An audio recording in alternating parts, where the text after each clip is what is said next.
It's a pleasure to welcome, making his debut on Torah in Motion, Rabbi Daniel Fridman, who is the senior rabbi at the Jewish Center of Teaneck, and he's also a Maggid Shir at TABC. Also, I believe, I don't even know, is that in Teaneck? But that's where all the Teaneck people go. I'm not sure. Torah Academy of Bergen County. And he is a Maggid Shir in the Beit Medrash of Teaneck. He teaches at Lamdenu. He is studied in Yeshivat Har Etzion, a graduate of Yeshiva University, and it's a pleasure to welcome here and to make a shechayanu as we welcome him to Torah in Motion. Bakasha, Rabbi Fridman, it's all yours. Okay, I want to just begin by thanking Rabbi Kelman for all of his hard work and the entire team at Torah in Motion.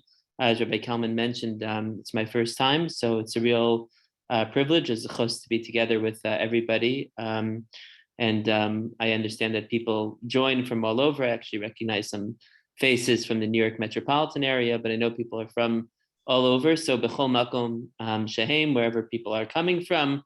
One of the reasons that I specifically chose not to use source sheets is my first time in Torah in Motion, and I want to make sure that everything is really accessible to everybody, and that God willing, everybody will be able to benefit from our discussion of Parshat Chukat on an equal playing field. But of course, please feel free. They give us certain guidelines. But from my perspective, the more interactive, the better. People should ask questions. Certainly, if anything is not clear, what we're trying to develop. So what I really want to talk about this evening, with your permission, is the notion of change. I called the Shir The Season's Turn because Parshat Chukat is really all about change and why change is difficult for us. And some of the benefits that come with change, but sometimes take a while to emerge. It doesn't often happen right away, but when it happens, it's profound and it's meaningful, and we learn something very important about ourselves. So let me take a step back, God willing, to take two steps forward.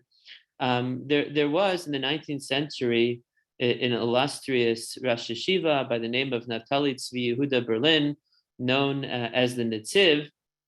He was my grandfather's Rebbe. My grandfather's grandfather was a small town Rav in Europe, and he learned in a great yeshiva called the Yeshiva of Lozhen, and his Rebbe was the Netziv. He had almost no possessions. My grandfather Zichron Levracha used to tell me, just my grandfather's yahrzeit, but he had a picture of the Netziv, and it was hanging in his study, which was also his living room, which was also the room where my grandfather slept.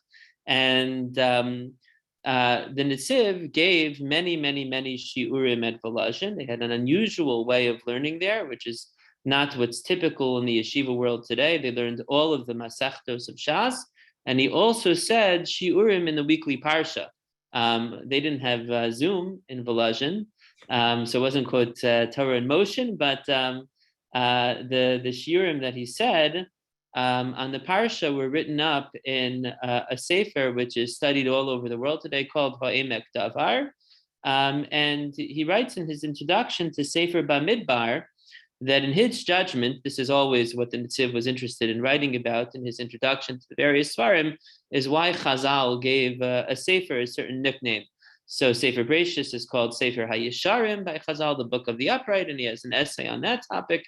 And Sefer Shmos is uncreatively named the Sefer Hasheni, and he has an essay on that topic. And Sefer Bamidbar is called Chumash Pekudim, the census book. And the Netziv is very interested. He says, there's so many very important things that happen in the Sefer. For example, the sin of the spies, the Chet HaMiraglim, and the rebellion of Korach. Like counting is not so exciting. Okay, maybe accountants will disagree, perhaps actuaries will disagree, but the Netziv assumes that counting is not so exciting. So why should the rabbis the rabbis weren't accountants, so why should they call the book Chumash Pekudim? That's his question. And what he answers based on a medrash, the Bereishis Rabbah, quotes a pasuk from the beginning of Sefer Bereishis, and it says, "Vayavdel Elokim bein haor uvein hachoshech," that God distinguished between the light and the darkness, and the distinction between the light and the darkness is taken by the rabbis and the Bereishis Rabbah to mean between the generation that left Egypt. This was the generation of the light, okay, and the generation of the darkness, that's the generation that would enter Israel. So those are not our associations. We think about entering Israel as a good thing. Like, why would that be the darkness? So the Netziv explains the following. He says, the generation that lived in the desert, so they lived in the light of the presence of God. They traveled with God. They experienced Sinai. They experienced Kriyas Yamsuf, the splitting of the sea. They had a very intensive life of divine immanence, of Hashras Hashchina, whereas the next generation experienced things in a very different way. Of course, there was providence, there was hashgacha, but it took a much more refined microscope, if you will, to be able to perceive it. And the Netziv, in his introduction to Sefer Bamidbar, says, if you want to know where this occurs, you have to look in my interpretation in Parshas Chukas, because that's when the generations turn over, right? So smack in the middle of Parshas Chukas, indeed, is a 38-year gap, okay, where the Jewish people turn over generations from the generation that left Egypt, that experienced the plagues, that experienced the splitting of the sea, that experienced revelation at Mamad Har Sinai, and then the generation, of course, that would enter the land of Israel. So Parshas Chukas, in an essential way, is about change and the nature of change, and we'll, God willing, have an opportunity to talk about that.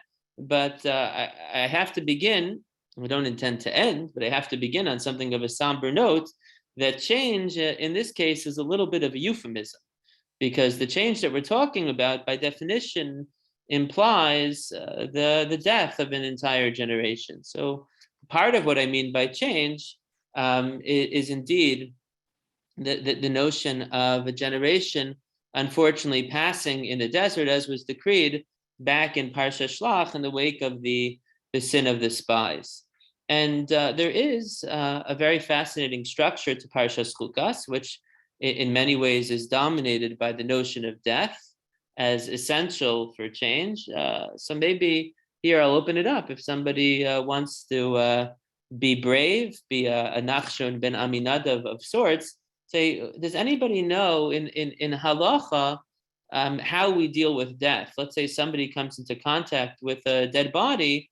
So there's a process of tahara, there's a process of purification, which is essential. Like all processes of purification, it involves a mikvah at the end of the process, but there's something unique that happens actually twice before we get up to that final stage. Anybody know what that is? Just in broad strokes, what do we have to do? We don't have it anymore, but we will.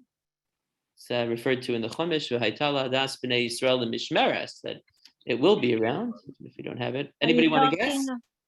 Are you talking about the Para Aduma? I sure am. Okay. Who was that? I have multiple boxes here. My name is Annie Garme. Okay, Annie. Okay, Yashar Kochech. Beautiful. So the Para Aduma. So it happens to be that Parshas Chukas, which is all about death, begins with the antidote to death. Okay, the Para Aduma is the only halachic section of Parshas Chukas, and then the entire rest of the parsha is about dealing with this kind of change when there is the demise of individuals, the demise of great individuals. In this week's parsha, we have the death of Miriam. In this week's parsha, we have the death of Aaron HaKohen. In this week's parsha, we have the death sentence against Moshe Rabbeinu as well, even though that will take, of course, until the end of the Torah. And so we have a tradition that Hashem always gives us the refuah.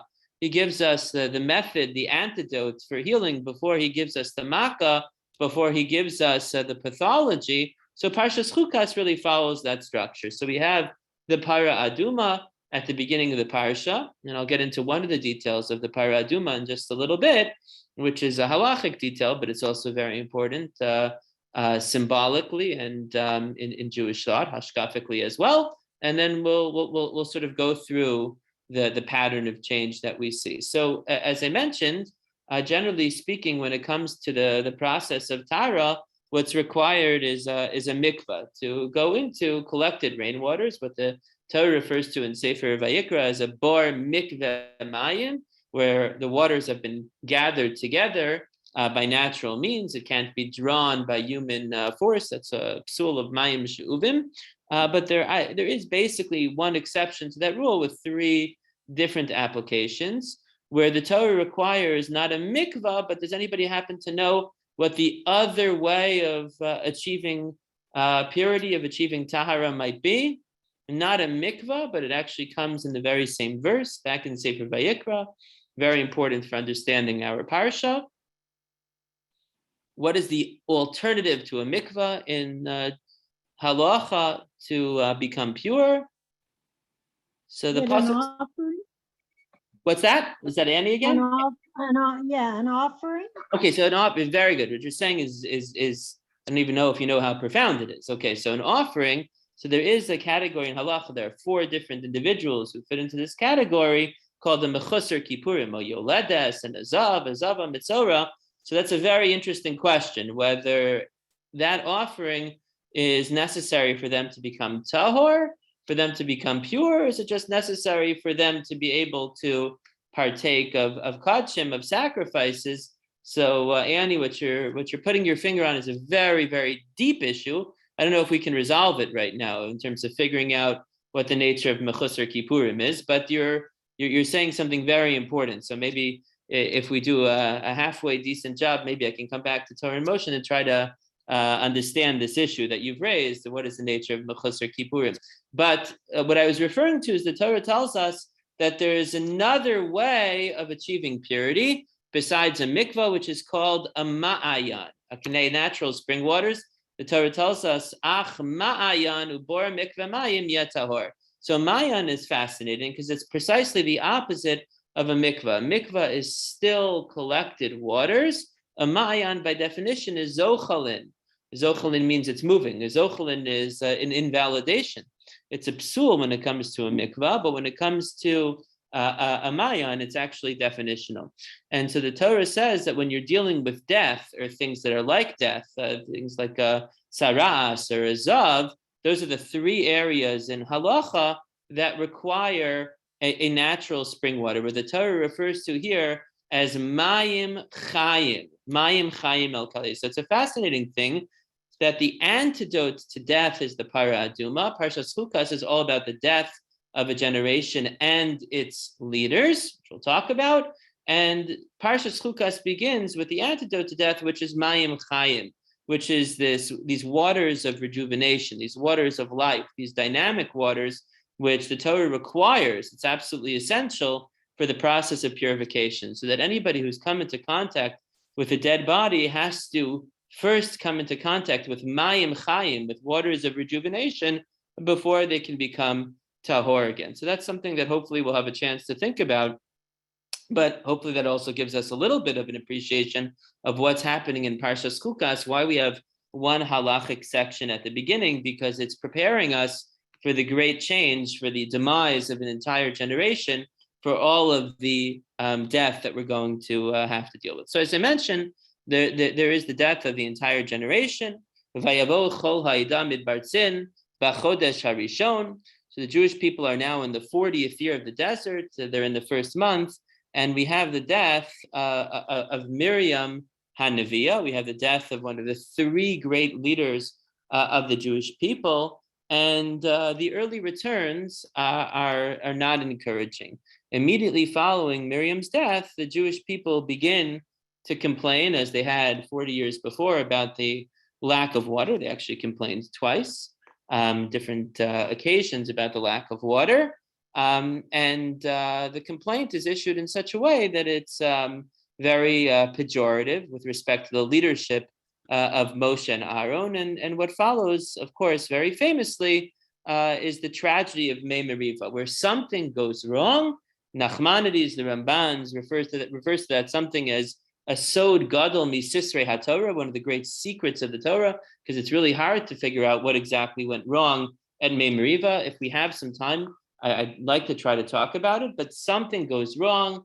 And not only is Miriam no longer living, but Moshe and Aaron are told that they will not lead the Jewish people into the land of Israel. Lachein lo taviu es hakol hazeh el haaretz asher nishbati lahem. I see wonderful comments, by the way, being posted in the chat. So as Noreen says, it's a different group of people complaining this time. That's exactly right. Right, that's the point. That indeed, it's a whole new generation of people, and yet it's a fascinating thing. Maybe Noreen, just to sort of raise your consciousness about it, that they formulate their complaint in a very provocative way. They say, "Why did you take us out of Egypt?" And Moshe and Aaron might say, "We didn't take you out of Egypt. We took your parents out of Egypt." And yet they still seem to complain the same way as the previous generations. That's a kind of a very good observation on your part. And if we have some time, then maybe I'd like to come back to that as well. So, as I mentioned, Moshe and Aaron are sentenced to death. For Aaron, the death sentence happens virtually right away at a place called Hor Hahar. We're told that Aaron ascends the mountain with Moshe, with his son Elazar. Aaron merits seeing his crown, the Keser Kahuna, transferred to his son Elazar, and Aaron passes away there. And once again, the early returns do not seem to be encouraging. The first thing that happens in the wake of the death of Aaron is the Jewish people are attacked. They're attacked for the first time, believe it or not, since going all the way back to Parshat Shavua, the attack of Amalek. In fact, according to the rabbis, even though it's never referenced explicitly in the Torah, the rabbis claim that this Kenani Melech Arad who attacks the Jewish people in this case is also Amalek. Okay, that's Chazal's way of picking up on a very simple fact, which is that this is the first time the Jewish people have been attacked in 40 years. So Aaron dies, the Jewish people are attacked, and then the very next thing that happens is, since they already used up their complaints about water when Miriam passed away, so now they start complaining about food. You already complained about water, so you have to complain about food. Could have been in the other direction. They say, "V'nafshenu katzav alechem haklokel," that we cannot abide the man anymore. Anybody remember what the punishment for this was? A very unusual punishment. Remember the Jewish people complaining in this fashion. So what does God send to cause even more death in the Jewish people? So the death of a generation, the death of Miriam, a death sentence against Moshe and Aaron, the death of Aaron, and now what causes even more death? What's the Love. What was that? Slav. Okay, all right. So you're definitely on the right track, because the first time the Jewish people complained about the man, so they were given Slav, and Slav, it became a source of their death. That's all the way back in the beginning of Sefer Bamidbar. Now it's snakes. Yes, snakes. Who said that? Annie. Annie again. Okay, that's going to be a clean sweep for Annie. Okay, well, wonderful. I like this parsha. Okay, all right, man. Maybe you're being modest. Maybe it's every parsha. I don't know. It's my first time. So in any event, it's the snakes, the venomous snakes, and the Chashim Hasrafim, and they come and they of course attack the Jewish people. And the Torah tells us that many Jews died. Vayamus Amrav mi Israel, and so it's another fatal event. So if you're sort of keeping score to this point, you'd say, wow. Boy, did we really need that para aduma, because there's death and death and death and death and more death happening in Parshat Chukat. It's really, a very depressing kind of a parsha. And sort of if you stopped at that point, so I think that would be the perspective. And you would say that this is all, very, very ominous indeed. And this is a good, point for us to zoom out for a minute, tarte mashma. So just to think a little bit about, this not only as an isolated incident, but as something maybe important that the Torah is trying to teach us, which is that change is very hard. And the loss of a figure of Miriam's stature, the loss of a figure of Aaron HaKohen's stature, these things are of course, major setbacks, and one doesn't easily recover from these kinds of losses. And so perhaps we shouldn't be so surprised that the early returns are, of course, very, very bleak, as we outlined. The Jewish people thirsting, but not in just a physical sense. There appears to be an element of despair in the wake of the death of Aaron. Again, the attack from the outside. Chazal say that we lost our protective clouds, and Kavod went away, and we became vulnerable to attack. And then the Jewish people, again, complaining about the man, connoting a sense of internal unhappiness or dissatisfaction. And perhaps that shouldn't be too great a surprise, given all the tumultuous change that's going on in the Jewish camp. But a deeper look at Parshat Chukat, which hopefully we'll be able to achieve in the time that we have together, I think reveals some very important lessons about change and how the challenge of change, which is real, which should not be diminished, which we do not seek to minimize or to diminish, but that the changes in Parshat Chukat are actually important and provide the Jewish people for an opportunity for real growth and development. And this has to be documented in a very thoroughgoing and comprehensive way. So with your permission, I'd like to go through a number of the incidents here to try to instantiate the idea that there's actually positive change developing. Okay, so we mentioned before that the Jewish people thirsted for water after the death of Miriam. Now, Chazal have a tradition, the rabbis have a tradition, which is recorded in the Talmud, that Miriam, in her personal merit, was responsible for the Jewish people having water in the desert. This is what we refer to as the Be'er Miriam. And one of the ways that Chazal like to amplify this idea is by saying, oh, you see, Miriam dies, and immediately the Jewish people, they don't have water anymore. In a deeper sense, right, if we think about it, the major events of Miriam's life all surround water. Okay, so what would you say is the first, major event of Miriam's life? Miriam appears on the scene in the Torah. In which context? How do we meet Miriam? We want to go all the way back. Waiting for Pharaoh's daughter to rescue Moshe from right. the water. Yeah, beautiful. Okay, so Moshe's mother can't even look anymore. Vatasim basuf hasfas hayor vatitatzav achosem meirachok l'deya ma'yasalo. So Miriam is standing there by the water as a girl of about 5 years old, so courageous, so brave. The Torah even refers to her as an alma, which is an older girl, vatelech alma vatikra sem hayalad, and she's so filled with ingenuity and bravery and courage. Okay, so that's the initial appearance of Miriam. The second major appearance of Miriam is somewhat briefer, but it's very telling. Also by the waters. Which waters are we referring to now? No longer the Nile River, but Reed Sea. Right, exactly. The Yam Suf. Vatikach Miriam Hanavia Achos Aharon. She's referred to the only time in the Torah as Achos Aaron. Specifically in that context, that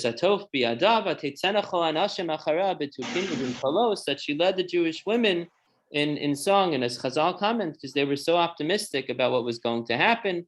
And the Talmud ties together these two stories and says that Miriam, right, never gave up hope that this child who was almost lost at the very beginning would be the redeemer of the Jewish people. So Miriam's always associated with water, including when she dies, right, the absence of water.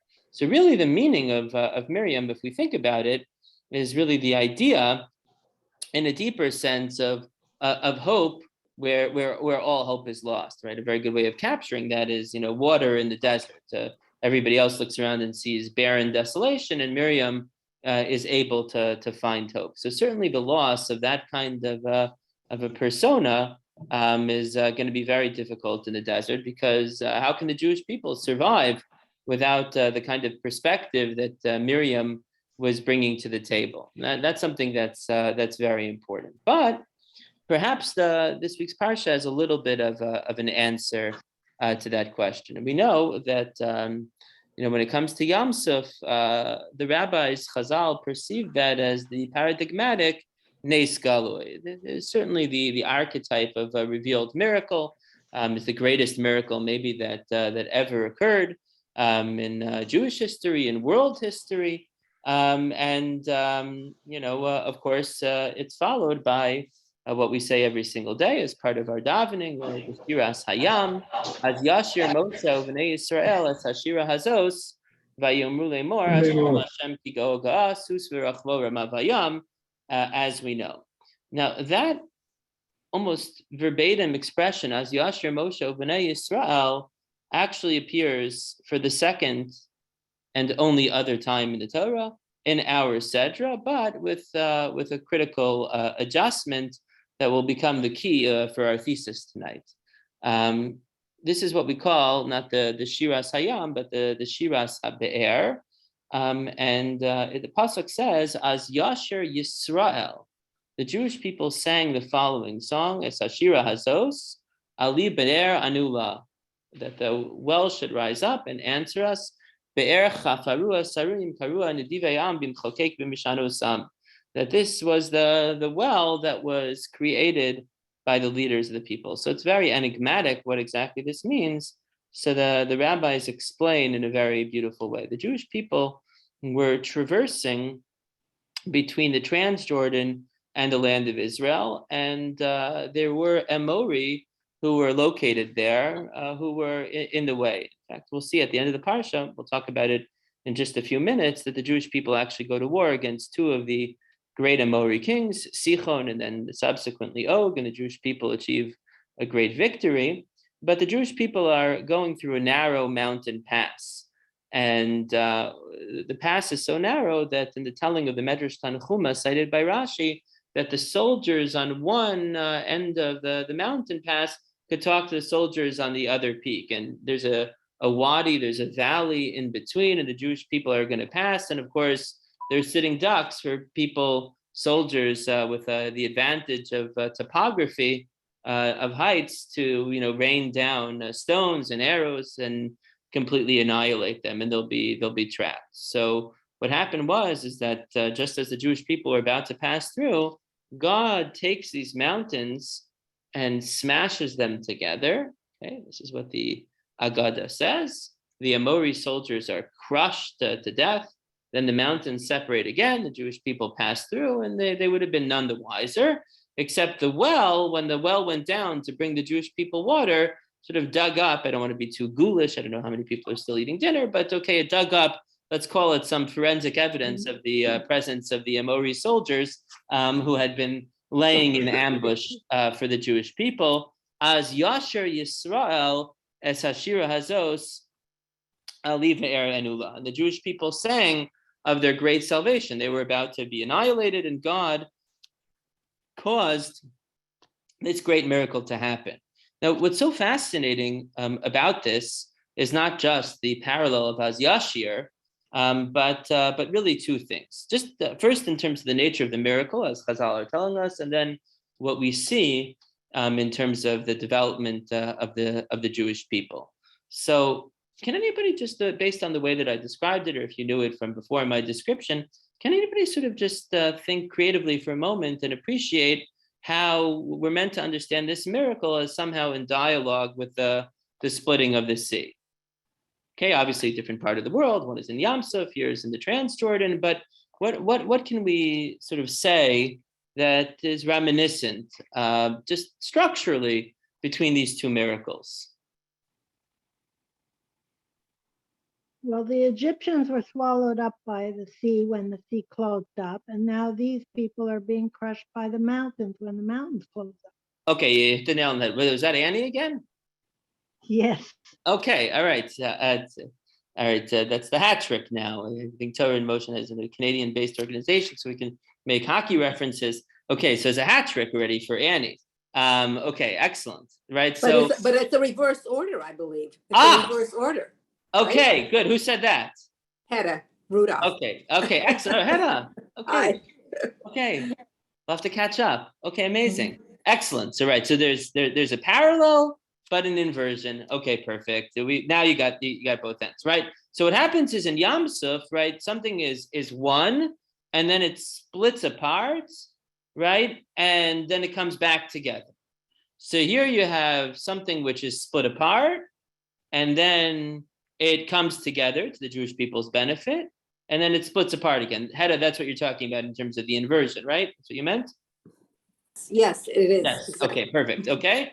So Annie was correct and Hedda was correct. Okay. So we both are meant to have this parallel, but also this distinction where the Jewish people could literally pass through and not know the difference, right? That could have never happened at Yam Suf, if you think about it, because you can't get across the sea unless it splits. The Jewish people had to know something happened, and they were supposed to know something happened, because that was supposed to be a moment that generated a sense of deep faith by Yaminu B'Hashem uva Moshe Avdo. But this was meant to be a great salvation that could have happened in a totally clandestine fashion. As we spoke about at the beginning, the Nitziv's observation, the hashgacha, the providence, the imminence is still there, but you have to know what you're looking for. You have to look with a much finer microscope to be able to pick up on it. So now we're ready to take the next step. Who sings this time? Right, the first time. The first time, what do we have? Az Yashir Moshe Uvenei Yisrael. Right, the Jewish people are led in song by Moshe. There's an extensive Gemara which goes through the way that Moshe sang and the Jewish people answered, which has many halachic implications for how we say Hallel. But just take it for now that Moshe was leading the Jewish people in song. The Jewish people were somehow responding in one way or another to Moshe. Here, the Jewish people don't need anybody to, so to speak, lead them in song. Az Yashir Yisrael es Hashira Hazos. So we mentioned, it's very difficult to lose the kind of figures that the Jewish people are losing in Miriam and in Aaron, but what it creates is an opportunity for the Jewish people perhaps to take a greater degree of spiritual responsibility. We know that there's a responsibility when there's a Yeshua, when there's a salvation, that people have a responsibility of Hallel v'Hodah, of singing words of praise to God. In fact, there's a very celebrated passage in the Talmud in Masechta Sanhedrin, which has to do with a later king named Chizkiyahu, who was saved from destruction at the hand of Sancheriv, who was the emperor of Assyria. He conquered like the entire ancient Near East, and he almost conquered Yerushalayim, and Chizkiyahu davened very, very, very hard. And Sefer Melachim, you can look, and Yerushalayim was saved. There's a plague out of nowhere that destroys the Machana, the war camp of Sancheriv. And the Talmud tells us that God wanted to make Chizkiyahu the Messiah. Because Hakadosh Baruch Hu lasos Chizkiyahu Mashiach, and Sancheriv would have been the embodiment of the eschatological villain of Gog uMagog. Why did it not happen? Why was history stunted, so to speak? So the Talmud says because Chizkiah lo amar shira, that Chizkiah did not live up to his spiritual responsibility of singing words of praise to God in the salvation. Okay, that's a very important passage in the Talmud for many reasons. But you can see here when the Jewish people came to the awareness, when their consciousness was raised, that they had been saved from slaughter at the hands of the Amori, that they took that responsibility. They didn't wait for Moshe, as Yashar Yisrael, as Hashira Azos, Ali Be'er, and Ula. So the change of Parshat Chukat, which admittedly is very difficult and admittedly comes with great challenge, actually provides the Jewish people an opportunity for spiritual development. Perhaps let's give another example. We mentioned in the context of the death of Aaron HaKohen, that the Jewish people were attacked by a mysterious and enigmatic figure called the Kanani Melech Arad. So the Kanani Melech Arad, I mentioned before that the rabbis have an association that maybe it was like Amalek in disguise, because it's the first time the Jewish people have been attacked since that time. But okay, so whoever it is, the Kanani Melech Arad comes and attacks the Jewish people. In the rabbinic tradition, the Chazal say that the Jewish people were vulnerable to this attack because the protective clouds that existed in the merit of Aaron HaKohen, these protective clouds dissipated, and therefore the Jewish people could be invaded from the outside, as it were. This king comes in, and anybody remember what happens initially?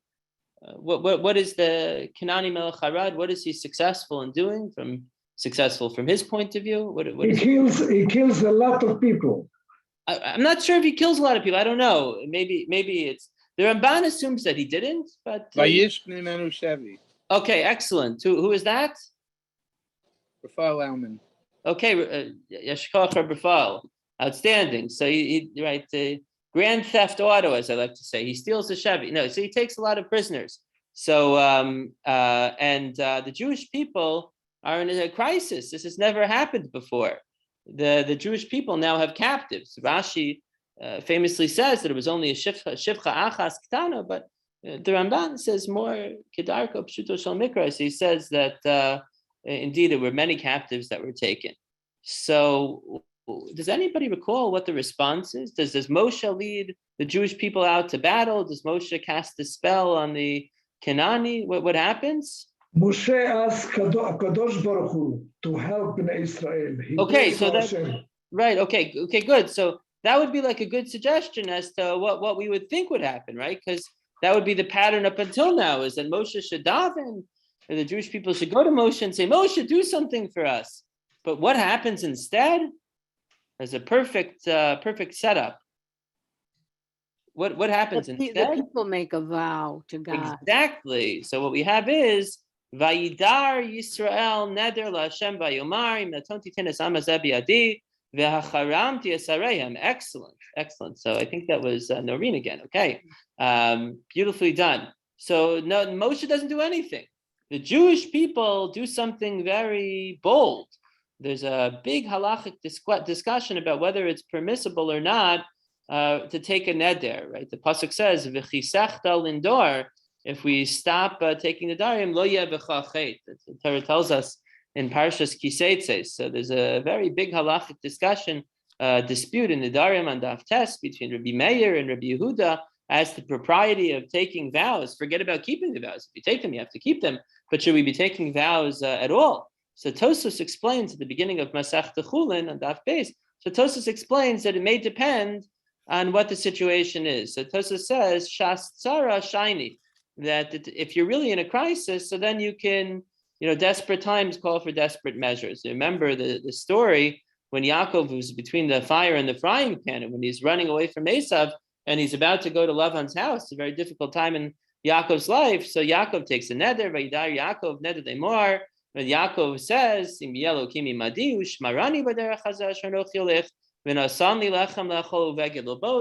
if God will take care of me, he doesn't have too many requests. He says, I have bread to eat and I'll have clothes. Then of course, when I come back to this place, so Tosfos brings a proof from Yaakov and says that must be what's going on here, that the Jewish people were in terrible time of crisis.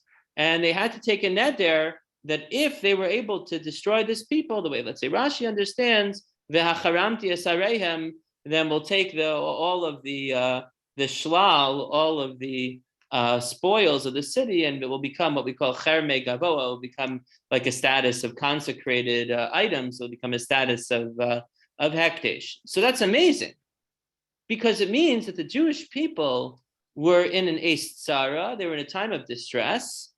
So instead of running to Moshe and saying, Moshe, save us, Moshe, help us, the Jewish people took responsibility for themselves. So here, what have we documented? We've seen that in Parshat Chukat, for all of the challenge, the very real challenge of transition, what we see is both litova, in a good sense. When the Jewish people merited the salvation, they sang shira of their own accord. And when the Jewish people were be'es tzara, de profundus, mimamakim, when they were in dire straits, so Vayidar Yisrael Neder LaHashem Vayomar Im Natonti Tenes Amazeh Biadi Ve'acharamti Esarehem. So the Jewish people are now demonstrating a far greater maturity than we had seen, certainly at earlier points in the Torah, to take a greater degree of responsibility for themselves within this framework. Maybe one of the ways that we can capture this is by noting two further incidents in the parsha. One of the fascinating elements of Parshat Chukat is that the Jewish people keep on getting no for an answer. So the Jewish people are looking to traverse through the Transjordan from east to west across the River Jordan into the land of Israel. So first, and they're moving from south to north, and they keep on getting no for an answer. So first they ask Edom, and Edom says no. And even though this is only alluded to in Sefer Dvarim, it's actually explicit in the Haftarah of this week's parsha, which comes from the 11th chapter of the book of Shoftim, the story of Yiftach HaGiladi, that then they asked the king of Moab for a rite of passage, and he said no. And then at the end of the parsha, they ask Sichon, and he doesn't even bother saying no. He just attacks the Jewish people, and the Jewish people have to defend themselves, and they are actually able to win a great victory. Now, if we follow the story very closely, so the first request, as I said, goes to Edom. Edom is in the southernmost part of the modern day Jordan. If you're going from south to north, it goes Edom, Ammon, Moab, Edom, Moab, Ammon, in that order. Part of Ammon and Moab were conquered by Sichon and Og, so that becomes like sort of the order of these events. And initially, the Torah tells us that Moshe was the one that sent emissaries to Edom. And Edom responds, as I say, not in the affirmative, but in the negative. Edom says, Lo savor bi, pen bacherev etzeli grasecha. Don't you dare, and if you try to pass through the land, so we'll attack you. We'll be violent and aggressive with you. So when the response comes, it doesn't come from Moshe Rabbeinu. So we see in the Chumash that it says that Yisrael says to Edom, please let us go through. So they try,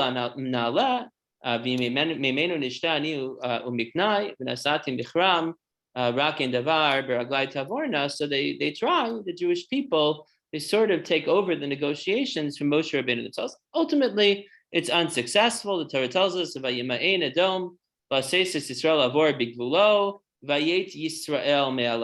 already within this one section of the Torah, Moshe personally begins the negotiations, but in medias res, right in the middle of that, the Jewish people assert themselves and they take over the discussions as if, they're ready to speak up for themselves. And it might seem like a subtle point, but it's actually instantiated in the final episode in the Parsha. As I mentioned, the Jewish people have a war with the two Amori kings, Sichon and subsequently Og, and that war is preceded by the Jewish people, as usual, asking for a rite of passage. But here it doesn't even say that Moshe sent messengers. It says, Vayishlach Yisrael malachim el Sichon melech ha'Amori, that the Jewish people took responsibility for themselves, that they're now going to be able to have this communication. Of course, Sichon is not willing to respond in the affirmative, but what we see here is growth and development on the part of the Jewish people. We saw it in the context of the Shira, we saw it in the context of the Neder, in the war against the Knani Melech Harad, we saw it sort of in the middle of the story of Edom, and then we see it as it concerns Sichon with respect to those negotiations.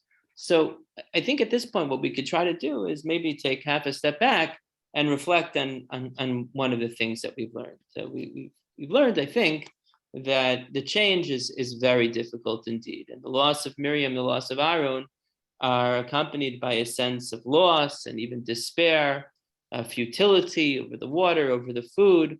The Jewish people don't easily adapt. And at the same time, over time, what seems to transpire is that the Jewish people are given an opportunity for development, and they begin to assert themselves to the point where they demonstrate far greater independence in a variety of different ways, both in terms of the Shira that they sang, in terms of the Neder that they took, the war that they waged, and indeed, even for their national welfare in the context both of Edom and Sichon as well. I think the broader message here is that change is exceedingly difficult. It's something that we all naturally resist. But at the same time, change is essential for development. When there's no instability, so to speak, in the system, when there's no what people in the business environment call disruption, when there's no disruption, so everything stays in stasis. And that's true in terms of spiritual development as well. When change happens, and sometimes it's not that we're going and looking for it, but it happens to us, so it forces us to respond, to find new reservoirs of strength and resolve that were heretofore unknown, even to those who possess them. And I think in very broad measure, And that's what the story of Parshat Chukas is about. And with that, this gives me an opportunity to talk a little bit about the aforementioned Sod Gadol Misisrei HaTorah, the sin of Meriva, and to share maybe 5 or 6 briefly, without getting into all of the argumentation, 5 or 6 perspectives as to what transpired, and then to share a certain idea that may resonate with the sort of the conceit of this year tonight. So we remember that Rashi has an idea that somehow what went wrong at Mei Meriva is that instead of speaking to the rock, Moshe hit the rock, and for whatever reason, that's considered a qualitatively lesser miracle. The Ramban, Nachmanides isn't sure why. I confess, I'm not sure why either, but Rashi thought that was like a qualitatively lesser miracle, that if you would only speak to the rock, that really would have been a much greater Kiddush Hashem, and the failure to do so warrants, like very severe punishment. Okay, so that's the approach of Rashi.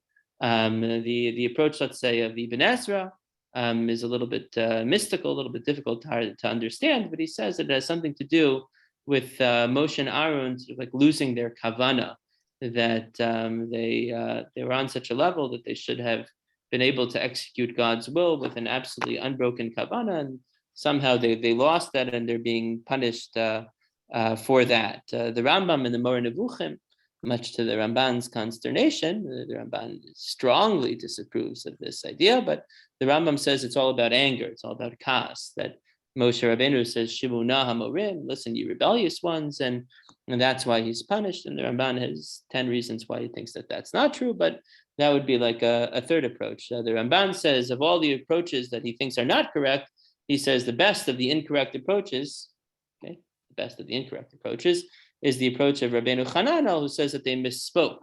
They said, Hamin Hasel Hazan Notzi Lachamayim, that shall we bring forth the water from you, leading the Jewish people to the erroneous idea that it was really Moshe and Aaron that were doing this, and that's what the Torah means, was Yan Loheman to be Lahakti Sheni L'nei B'nei Yisrael.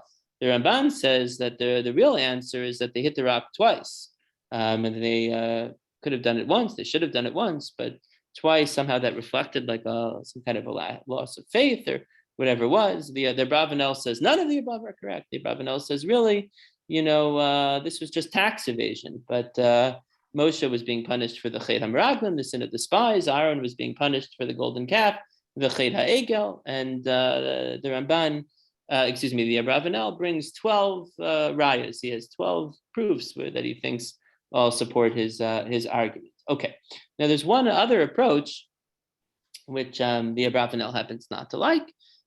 There are some good reasons the Abravanel doesn't like it, but I think it's important to consider within this framework, and that is based on a medrash, as well as a passage in the Talmud Bavli, Gemara in Masechta Shabbos, that says that there was no sin at all. The reason that it's such, to quote the Ramban, is Sod Gadol Misisrei HaTorah. It's such a deep secret, it's a deep mystery, or as Churchill would have said, an enigma wrapped in a riddle, wrapped in a mystery. So the reason it is such a mystery is because nothing went wrong. There was no sin that was actually committed, but to capture the words of the Medrash, and this is echoed by the Gemara Masechta Shabbos, that Hashem said, how would it look if the entire Jewish people of the generation that left Egypt, that they have to die in a desert, and somehow the leaders ride off scot-free and are able to go into the land of Israel, so the captain has to go down with the ship, and that's the end of the story. Okay, so if you take that approach, what emerges, I think, is of a piece with the broader thesis that we've tried to advance this evening. Maybe what Hashem is really suggesting is that what's needed is turning a new page for the Jewish people. I'm not just saying change for change's sake, but God saw that the leadership of Moshe and Aaron was, in some sense, and I should say Miriam as well. So let me revise. Moshe, Aaron, and Miriam was, let's say, remarkable, but in a certain sense, stifling the Jewish people from achieving what they needed to achieve, which was a greater degree of spiritual independence. And that there wasn't any terrible sin that happened at Mei Meriva, but Hashem says, "Lo saviu es hakal hazeh el haaretz asher nishbati lahem." That this is no longer the right thing for this generation. A leader always exists for the benefit of the generation, not for his own benefit or her own benefit. It exists for the people. And what emerges in Parshat Chukat is that with time, not immediately. Immediately, the results are very negative. The Jewish people thirst for water. Miriam dies. They complain about the man when Aaron dies. But the Jewish people begin to emerge spiritually. They take responsibility for themselves. Be'ez tzara, they give a neder and they fight a war against the Knani Melech Harad. What a contrast it is to the previous war, the battle against Amalek, when Moshe raised his hands, right? Where the Jewish people are now taking responsibility. The Jewish people sing a shira for themselves. They sing of Shabach and Hodah to Hashem, Ali Ve'er and Ula. The Jewish people take over the negotiations with Edom right in the middle. And the Jewish people from the very beginning take responsibility for the negotiations with Sichon Melech HaAmori. If you recall, going back 3 weeks or so to Parshas Baloscha, we had, let's say, a little bit of a foreshadowing of this. It was enigmatic figures by the name of Eldad and Medad. The only time they appear in the Chumash, and it says Eldad and Medad misnabim b'machana, that they were prophesizing in the camp. And Yoshua ben Nun is very distressed by this. He says, Adoni Moshe kilaim, that he wants Moshe to incarcerate them. The Talmud suggests that maybe one of the reasons is because that they were saying that Moshe's leadership is coming to an end. All right, that's one of the three possibilities as to what the content of the Nevuah was. But certainly Yoshua was aghast that here they are, issuing prophecies and somehow usurping the role of Moshe Rabbeinu. And Moshe says something which I think in some ways comes to fruition, at least in part in Parshat Chukat. He says, "Hamekanei atali, what are you zealous on my behalf? Umi yitain kol am Hashem neviim ki yitain Hashem es rucho alehem." Would that it were that all of the Jewish people would indeed be prophets, that God would rest His Spirit upon them. I'm not here to stifle the Jewish people. I'm here to elevate the Jewish people. That was Moshe Rabbeinu's greatest hope. That was his aspiration. And if indeed it was the case that the Jewish people needed a less dominant form of leadership to be able to come into their own. So I think that in broad measure is what Parshat Chukat is about. It's a very fascinating thing. Moshe's successor, which we don't meet until Parshas Pinchas, is Yehoshua ben Nun. He's described in that section of the Torah, and Moshe davens for his successor, Kel Elokei Aruchos L'chol Basar, Yivkod Ish al Ha'edah. So he's described within that framework, Kach L'chas Yehoshua ben Nun Ish Asher Ruach Bo, a man of spirit. What does it mean? So Chazal say, Ish Asher Ruach Bo, Yachol Lelech Keneged Rucho Shel Kol Achas V'Achas. That Yehoshua's characteristic as a leader was not to tell people what to do, was not to be confrontational, but to meet people where they were. And in that regard and in that respect, to allow the Jewish people to manifest their natural strengths by meeting every single person where they were and allowing them to sort of grow into the best version of themselves possible. He was an enabler. He was a facilitator.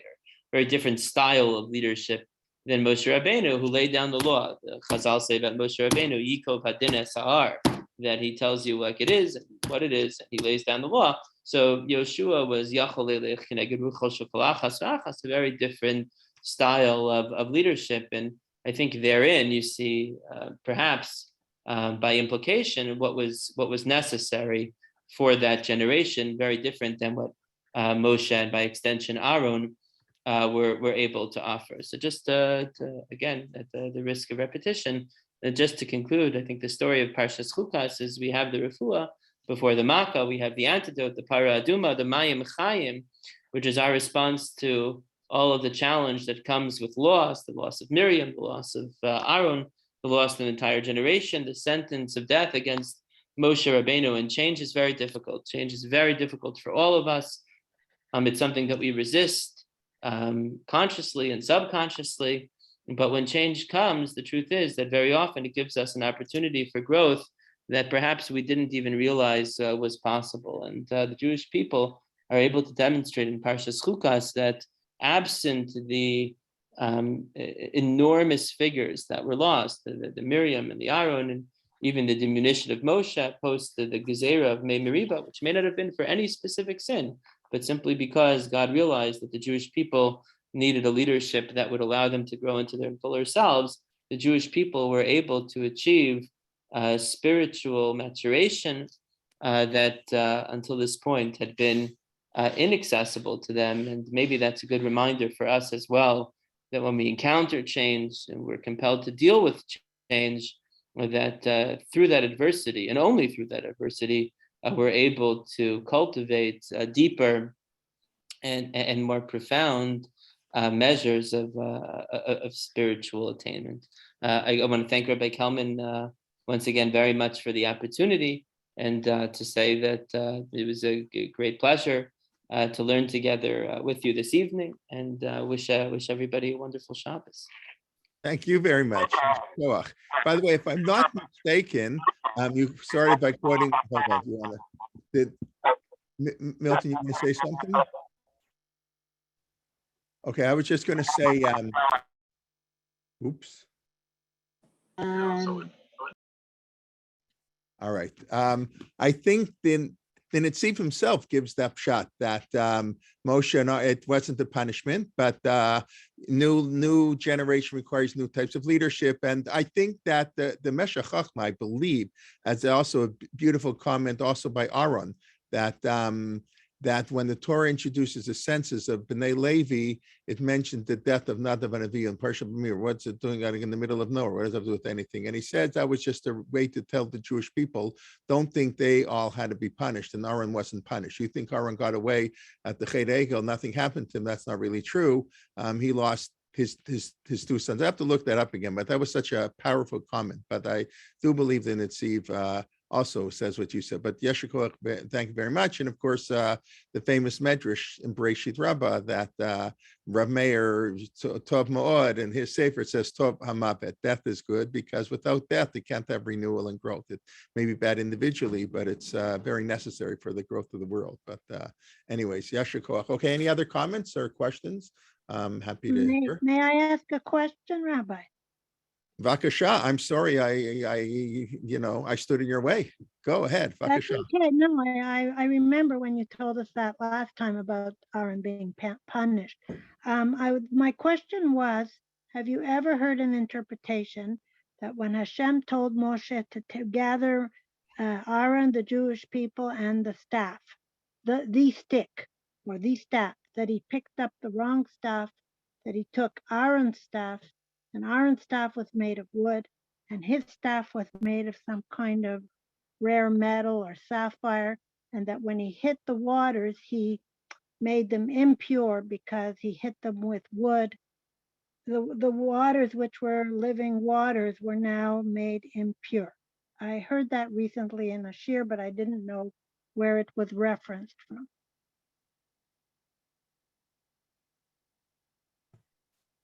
Rabbi, you want to comment? Annie, was that you, Annie? Yes. Oh, okay. Yes. Thank you again for all of your participation. I'm not aware of that. There may be such a medrash. I'm not familiar with that tradition. Okay, thank you. Well, I heard that that Moshe took the wrong stick. He should have taken the one that was in the Mishkan, the one that was with the almond blooming almonds, and that was the stick that should have been taken. Have you heard that one? So I'm not familiar with that medrash, but that's interesting. You're saying that he took the mateh that was associated with, let's say, with the plagues, and he should have used the mateh of Aaron vayotze parach. Yes. Okay, interesting. Yes. Yeah, Yes. it's a lot to think about there. Yeah. I heard that one. Of course, a lot of the Mefarshim use that as a question on Rashi. If God told Moshe to took the mateh, how can you say, obviously he's supposed to use it, so what's wrong with hitting the rock? That's what some of the Mefarshim don't like Rashi's, pshat. But anyway, okay. Anybody else? Akasha? Okay. If not, we'll wish you all good night. Laila Tov. My share tomorrow morning. Everybody's invited. 9:35 on the Siddur. We'll finish up Hodul Hashem and start Mizmor the Toda, please God. And then next week, of course, Rabbi Liebtag kicks off the week at 11:15 on Sunday morning. Is a series on Yirmiyahu. Next Thursday night, the Parsha Shir will be given by Rabbi Jared and Stan Digg, who is the Sgan Rosh Beit Midrash, the assistant head of the Beit Midrash of the Beit Midrash Zichron Tov in Toronto, the Beit Midrash here in Toronto that sort of used to be known as the Wayukolo, but the official name is Beit Midrash, Zichron Tov. So that's next Thursday night. Okay, we look forward to seeing you between then and now. Rabbi Fridman, thank you very much. And okay, a pleasure and nice to meet you and have you join the team of Torah Motion. So thank you for your illuminating words of Torah and bringing out a lot of more participation than we often get sort of in the middle of the year. So Yesher Koach for that also. Okay, everybody, Laila Tov and Shabbat Shalom. We hope to see you soon and please do.